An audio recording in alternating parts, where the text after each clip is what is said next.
Bonjour à tous, bienvenue sur le podcast Danser sous la pluie. Je m'appelle Myriam, j'ai 30 ans et ici je reçois des personnes inspirantes et résilientes qui ont réussi à rebondir malgré les épreuves de la vie. J'ai voulu comprendre, à travers ces entretiens, comment elles ont trouvé les ressources nécessaires et la force pour se battre alors que tant d'autres abandonnent et parfois sombrent. Aujourd'hui, nous partons à la rencontre d'Hélène. Vous allez découvrir une femme mature, forte et courageuse qui a su retrouver le bonheur malgré cette épreuve douloureuse. J'en profite pour m'excuser d'avance du son qui a des petits défauts. Je vous souhaite quand même une bonne écoute. Alors, je m'appelle Hélène, j'ai 30 ans, je viens de Lille et environ. Je suis auto-entrepreneuse, je gère une entreprise de restauration à vélo. Je fais des popotes zéro déchet, bio, local, tout fait maison. Du coup, je Et mettrai les informations dans la barre d'infos si les gens sont oui, intéressés. ça s'appelle Super Cyclo. Voilà. Et donc ma famille est une famille recomposée depuis quelques mois. Oui. Je vis avec donc mon conjoint et ma fille qui a bientôt 3 ans. Déjà, oh là là, le temps il passe super vite. Oui. Donc tu as récemment traversé un divorce. On dit souvent que c'est une des pires épreuves à vivre. Donc déjà, comment vas-tu aujourd'hui? Aujourd'hui ça va très bien. Je cache pas que il y a des hauts et des bas comme pour tout le monde, mais de manière générale, j'arrive à stabiliser ma vie. D'accord. Et est-ce que tu peux nous dire comment tu en es venue à vouloir divorcer? Alors, ça a été un très long processus. Ça faisait quasiment 10 ans que j'étais avec mon ex-mari, puisque Ouais. nous étions mariés. On se connaissait depuis tout jeune. On est restés ensemble quasiment 10 ans. On a été mariés pendant 3 ans. Mhm. Et puis, on a eu une petite fille. Donc, en fait, c'est pas quelque chose qui s'est fait du jour au lendemain, parce que moi, j'avais pris des engagements auprès de lui, puis auprès de ma famille. Pour moi, c'était assez important, l'engagement du mariage. Ça a été un peu un rebondissement. Il y a eu des premières séparations. J'ai quand même tout fait pour essayer que ça marche, pour essayer de traverser la tempête qu'on était en train de vivre, Mhm. en me disant que pour moi, c'est assez normal que dans une vie de couple, il y ait des étapes en fait. Je me disais qu'on était à une dizaine d'années, qu'on avait eu un enfant, que c'est pas rien d'avoir un enfant. Ah, Que tu cherchais des excuses en fait à ça aussi? je cherchais aussi des explications et surtout des moyens d'action en fait Mhm. pour ne pas laisser s'échapper ma vie. Parce que c'est vrai que j'avais vraiment l'impression à un moment donné que ma vie était en train de voler en éclats sans que je puisse vraiment en tirer les rênes. Mhm. Et donc pendant une année, j'ai quand même essayé de rattraper les choses. Et puis jusqu'à ce qu'on se rende compte qu'en fait, c'était vraiment plus possible et plus vivable. D'accord. Et finalement, la décision n'est pas venue de moi. D'accord. Mais c'est mon ex-mari qui lui, m'a annoncé qu'il qu'il voulait plus faire d'efforts ni trouver de solution, que pour lui, la seule issue, c'était le divorce. Pour le coup, lui, il l'a vécu vraiment comme une sorte de délivrance. D'accord. Euh, Moi, beaucoup moins. Euh, Beaucoup moins parce que moi, je l'ai vécu vraiment comme un échec personnel. Ouais, ouais. Et puis c'est entamé du coup une phase de deuil en fait. Tout ce que tu as pu imaginer, tout ce que tu as rêvé depuis toujours en fait. Je pense qu'au fond de nous, on a tous un peu un schéma dans la tête, qu'on veuille des enfants ou pas des enfants.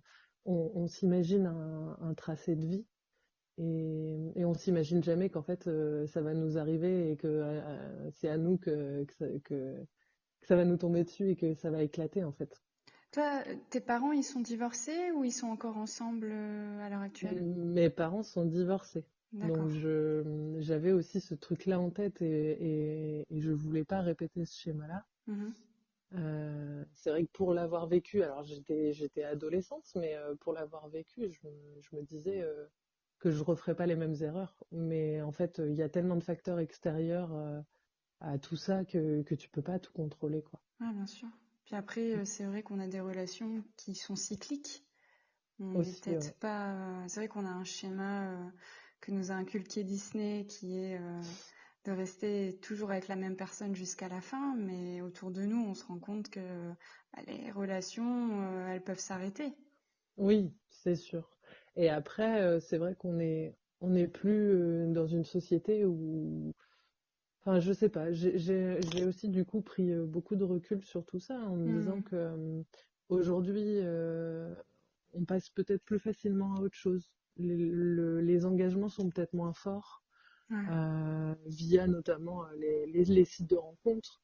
On se rend compte qu'en fait, bon, bah, si ça marche pas avec celui-là, c'est pas grave, je vais me mettre sur un site de rencontre. Il y en a plein qui sont là, qui attendent.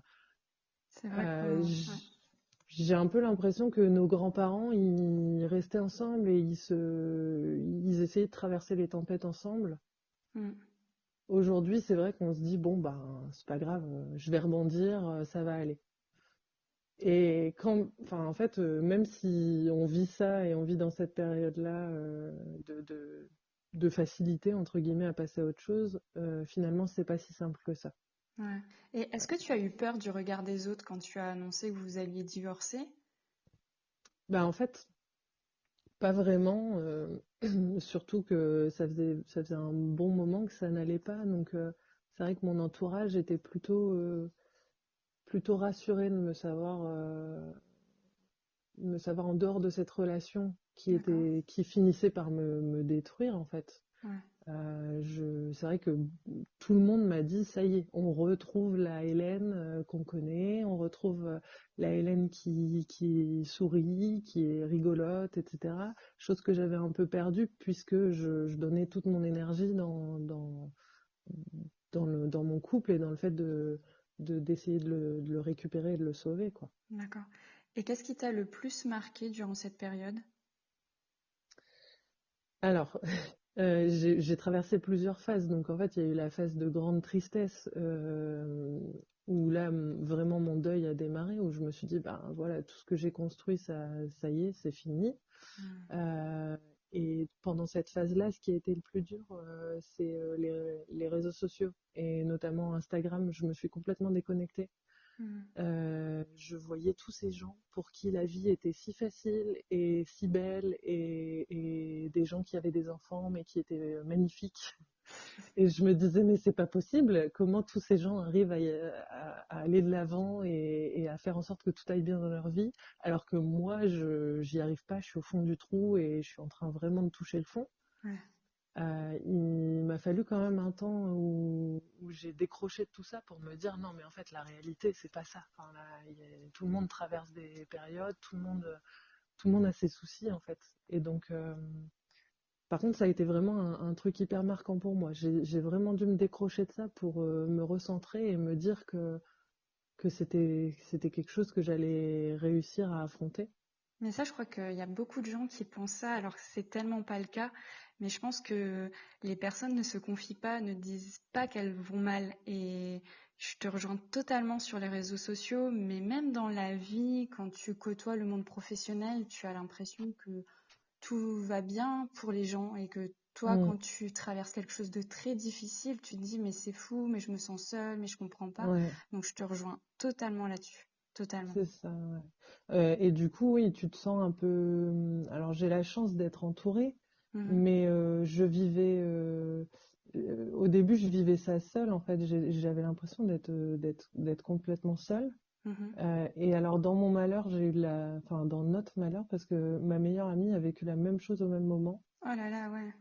Et alors, ça a été franchement, ça a été une étape très compliquée pour nous deux, hein. Mhm. Mais le fait d'être à deux dans cette épreuve, on en est sorti vachement plus grande en se disant, allez, on va se botter le cul, ça va aller, quoi. On a à peine 30 ans, on est jeune, on a l'avenir devant nous, on va s'en sortir. Le fait d'être à deux, ça nous a quand même fait du bien, quoi. Bien sûr. Et qu'est-ce que tu as mis en place pour aller mieux? Bah alors, je pense que comme beaucoup de personnes qui traversent une période de crise, j'ai un peu retrouvé mon adolescence. Mhm. Donc, je suis beaucoup sortie. Et mine de rien, j'ai retrouvé une vie sociale que j'avais pu auparavant, parce que enfermée dans mon couple, dans ma maternité aussi.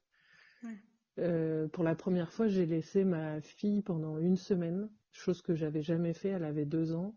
Et en fait, bah, ça a été, je le disais encore hier à des amis, ça a été thérapeutique en fait. Mm. Je me suis rendu compte qu'il fallait que je me retrouve moi-même en tant que femme, en tant que personne, pour aller de l'avant et pour être bien pour mon travail, être bien pour ma fille, et être bien pour mon entourage, quoi. Ouais. Est-ce que tu as appris des choses sur toi, des choses que tu ne soupçonnais pas? Euh, ben, je me suis surtout retrouvée. Je D'accord. pense que comme j'étais dans une relation très longue, on a tendance aussi à se reposer sur son partenaire, Mhm. à peut-être à avoir un peu moins confiance en soi en se disant bah c'est avec lui que j'arrive à faire certaines choses. Ouais. Et du coup là tu te retrouves un peu toi-même et tu te dis mais oui en fait j'en étais capable avant lui donc en fait j'en suis capable encore maintenant. Mm. Et en effet, quoi, c'est ça. Et je pense que ce que j'ai découvert et ce que j'ai appris, c'est de m'aimer moi et d'avoir confiance en moi avant de pouvoir aimer quelqu'un d'autre et donner de l'amour à quelqu'un d'autre. Ouais. Et est-ce que tu as ressenti le besoin d'être aidée par un professionnel ou pas du tout? Ouais, Ouais. j'ai suivi une thérapie pas trop longue, hein, mais vraiment ça a été à cheval entre la séparation, puis après, euh, j'ai vraiment ressenti ce besoin-là parce que je voulais trouver des explications en fait. Mm. Notre cerveau a besoin de comprendre ce qui se passe pour l'accepter, le digérer, accepter aussi les émotions qui nous traversent et qui peuvent être parfois un peu invraisemblables. Et du coup, oui, j'ai été aidée pour faire tout ce travail D'accord. et pour prendre du recul, surtout par rapport à ma fille, vu que ben, du coup, tu te retrouves avec avec un enfant à partager, chose que tu ne conçois pas en fait quand tu fais un enfant. Tu te dis pas, je vais l'avoir une semaine sur deux. Il y a des choses comme ça sur lesquelles tu dois travailler et qui sont assez compliquées. Mm. Et c'est pas trop dur justement de la laisser une semaine sur deux et ne pas la voir du coup pendant une semaine? Ben, alors au départ, si, c'était très compliqué. Mhm. Mais le plus compliqué, c'est pas encore ça, c'est quand même quand tu vis une séparation. En général, ton ex, tu te dis, bon, je vais plus le croiser, c'est bon, c'est Oui. fini, j'enterre ça dans un coin, et puis voilà. Là, on est séparés, mais on est quand même liés jusqu'à la fin de notre vie, quoi. Ça c'est sûr. Donc, donc ça, c'est quand même aussi un travail qu'il faut faire, et c'est en ça que la psychothérapie m'a aidée, parce que faut quand même entretenir un lien de cordialité minimum pour pouvoir élever notre fille ensemble parce que c'est la nôtre. Mm. Donc je la laisse une semaine sur deux. Ouais, j'aimerais bien l'avoir tout le temps, mais c'est vrai qu'en fait, en étant seule, avoir un enfant à temps plein, c'est quand même fatigant. Donc Ouais, une bien sûr. semaine sur deux, ça permet aussi de remettre les idées en place, d'avoir du temps pour moi, de me reconstruire professionnellement aussi. Parce que du coup, le divorce, ça a fait voler en éclats aussi mon projet professionnel. Et puis ça appauvrit aussi. C'est Parce ça. que à deux, on a quand même un pouvoir d'achat qui est quand même plus important. Ouais. Alors clairement, autant je me posais pas de questions financières il y a 2 ans. Mhm. On roulait pas sur l'or, mais on se posait pas de questions. Autant aujourd'hui, c'est incertain en fait. Ouais. J'étais propriétaire, je ne le suis plus. Mhm. Du coup, j'avais mon local pour cuisiner, je ne l'ai plus, donc j'ai dû me retourner au niveau professionnel pour trouver des solutions. Par contre, on n'est pas prêt à être challengé comme ça tout de suite dans ces moments-là, quoi. Bien sûr. Donc c'est ça qui a été dur. J'ai mis un moment là, j'ai mis plusieurs mois, mais c'est tout. Je l'ai accepté, j'ai laissé venir les choses en me disant ça va revenir, l'énergie va revenir en temps voulu. Il faut juste que mon corps et mon esprit reprennent des forces, quoi. Bien sûr. Et je sais que tu as retrouvé l'amour. Est-ce que tu as eu des craintes au début de cette nouvelle relation? Ah ben, disons que c'est pas facile de se remettre en couple euh, à 30 ans après avoir vécu plusieurs relations, quoi. Oui. Quand on a 18-20 ans, c'est hyper facile. Là, on arrive tous avec nos casseroles, en fait. C'est Donc, sûr. non, mais on se dit ça, en fait, à chaque fois, on est là, on a l'impression de transporter notre sac avec nos casseroles, genre, ah bah moi, j'ai vécu ça, du coup, aujourd'hui, je suis un peu frileuse là-dessus. Ah bah moi, j'ai plutôt vécu ça et c'est compliqué. Mm. Et du coup, faut composer, mais aussi, on sait qu'on s'engage pas de la même manière que quand on avait 18 ans, en fait. Donc je pense que oui, il y a des craintes, c'est obligatoire, mais comme je disais tout à l'heure, j'ai appris à m'aimer moi et à être bien dans mes basques Mhm. pour avoir une relation saine avec une nouvelle personne aujourd'hui. Et ça marche. Alors, il y a encore des trucs sur lesquels je patine un peu, hein, je marche sur une patinoire là. Ouais. Mais, euh, mais je me reconstruis et en fait, la question aussi, ça a été est-ce que c'est pas trop tôt? Parce que ça m'est tombé dessus. Je me suis dit, ben, peut-être que j'ai encore besoin de temps, mais du temps pourquoi? Mm. Euh, Finalement, c'est tout, ça arrive. Bon, ben, il m'aide à me reconstruire. C'est un bon échange finalement. Oui, bien sûr. Et tu en as un petit peu parlé, mais comment ça se passe avec ton ex-mari maintenant? Alors, ben, en fait, je pense que on a dû digérer tous les deux toutes les émotions qu'on avait. Mhm. Et aujourd'hui, ça se passe très très bien. Ah, En tout super. cas, en tout cas pour notre fille, il y a vraiment pas de blocage. On se parle énormément, on se voit à trois pour passer des temps avec elle et qu'elle soit bien épanouie et qu'elle se sente bien entourée. Mhm. On fait l'effort et le travail chacun de notre côté pour essayer d'aller de l'avant en fait et surtout pour notre fille quoi. Ah, c'est hyper mature quand même comme... Ouais, c'est pas simple au quotidien hein, parce que t'as toujours des rancœurs, c'est Ouais, normal. bien sûr. Ouais. Tout ce que t'as pu vivre de négatif parfois ressort un peu et puis c'est bizarre mais les défauts de ton ex-mari que tu retrouves chez ton enfant parfois ça t'irrite un peu par Ouais, exemple. tu m'étonnes. Mais il faut savoir concilier et se dire que c'est dans l'intérêt de notre fille et que de toute façon, il n'y a que comme ça qu'elle sera épanouie et qu'elle sera une belle personne, quoi. Ouais, ouais, ouais. Mais je trouve aussi que pour le coup, c'est vrai qu'il y a plus de divorces à l'heure actuelle, mais qu'on divorce mieux. Les ex comprennent l'importance de rester entre guillemets dans de bons termes pour Mm. l'enfant et ils essayent vraiment de faire au maximum, chose que je pense il y a 10 ans, c'était pas le cas. Ouais, En tout non. cas, c'est moins fréquent, on va dire. Il y a quand même voilà, une compréhension de vraiment faire attention pour l'enfant. Mm. Bah, ça va de pair avec toute l'évolution de la psychologie des enfants aussi. Enfin, Mm, aujourd'hui, on n'élève pas nos enfants de la même manière qu'il y a 20 ou 30 ans. Et du coup, je pense que le bien-être de l'enfant est toujours au cœur de tout ça.